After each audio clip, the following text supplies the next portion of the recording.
Coach Tom here. Are you a smart tennis player? Look for more of these videos. I'm going to be doing a series of these videos. Are you a smart tennis player? Because if you are, you know how to adapt to mistakes that you make when you're playing. Okay, so it's understanding technique and the basic laws of physics. That's all it is. It's not complicated. Anyone can understand it. Okay, you're hitting your forehand in the net. Why is that happening? What would be your first thought? I mean, why are you hitting in the net? There's usually two culprits. Number one, you're a wrist roller. Okay, you're rolling your forearm. It's basically a forearm roll. Your forearm and wrist are rolling in the contact zone. You're going to have some shots that go in the net because your timing is not always going to be perfect. But I'm going to show you a way how you can always be vertical in the contact zone. So if you're a wrist roller, sometimes if you swing a little too early and you roll, racket face is tilted down, it's going to go in the net.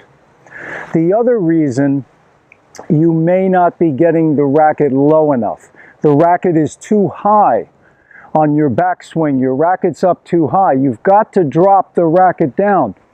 Everyone has heard that saying, you know, swing low to high. But how low do you have to get? Usually, I mean, it's going to be around, you've got to let that racket drop about knee height, you know, so you can get a good foot.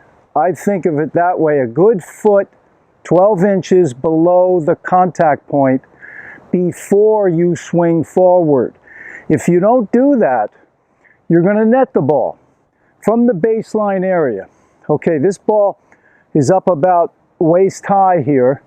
Now, even if I drop the racket, you know, to what, you know, a little bit lower than the ball and swing across, you're not going to clear.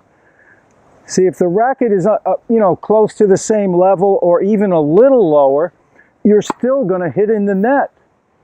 You've got to learn to let that racket drop about knee height. See, my racket here is about knee height. Now, it's not always knee height. Think of that foot below the ball. That's going to be the key. But on a waist-high ball, it's going to be about knee height.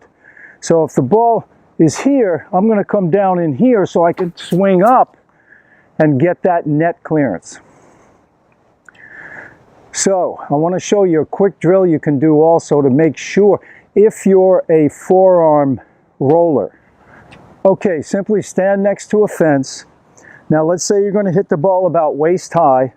So there's your contact point. Okay, now you've got to remember you're going to come down a foot lower, about knee height. So then from there, you're just going to practice swinging up to make sure the racket is vertical here. That's the key. So bring the racket back, drop it down a foot below, swing up, and do this drill with your eyes closed so you can get a feel, you can sense how it feels to keep that forearm and wrist in a fixed position. And then, remember, see, once you get to that contact point and you're vertical, just drive through the ball. Don't roll. Let the racket go through a little, then let your wrist and forearm relax and you can finish over here. But you want to get through the shot first. So that's a good drill to practice. Use that fence here. Just drop it down, foot below, swing up. I'm vertical every time when I hit. And that's the beauty of it. As long as you have that racket face closed at the low point of the backswing, right here, you're guaranteed vertical here for the rest of your life. So, you know, the reason we make mistakes is because we've got movement, let's say, in the forearm too early, things like that. Okay, let's take a look in slow motion. Notice as I bring the racket back, the racket face is closed or facing down. Remember, if the racket face is closed at the low point of the backswing, which is right there, that's the low point. Now, I'm guaranteed vertical as long as I swing from the shoulder without using my wrist and forearm. The racket right now is perfectly vertical. Now I'm going to drive through the ball. The wrist and forearm have still not broken. As you can see, the ball was gone. Now I'm breaking it right there on the finish.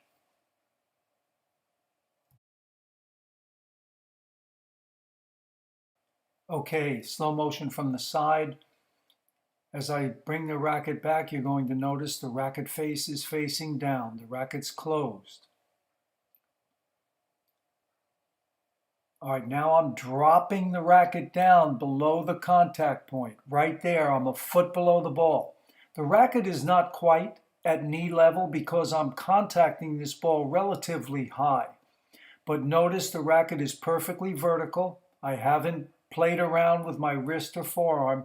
The ball is gone, and now the wrist and forearm are rolling over. And you'll see that on the finish right there.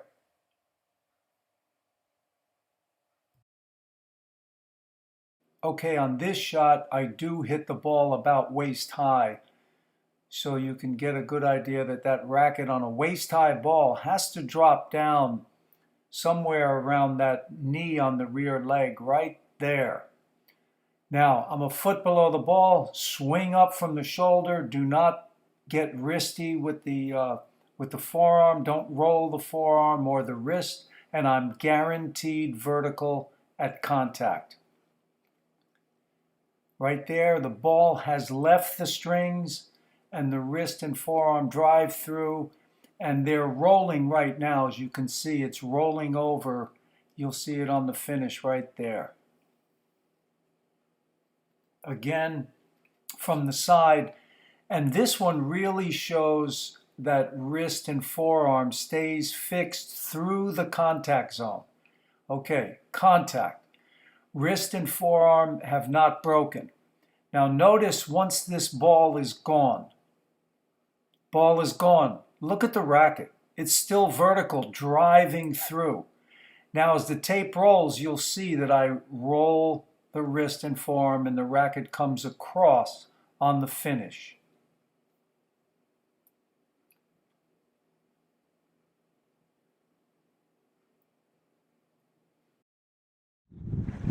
Well, I hope you enjoyed that video. Please give it a like, a thumbs up, and please subscribe to the channel. Okay, number one mistake by tennis players worldwide, hitting in the net. You now have the two most common reasons why that happens. So get out there and practice and make it a great one. All the best.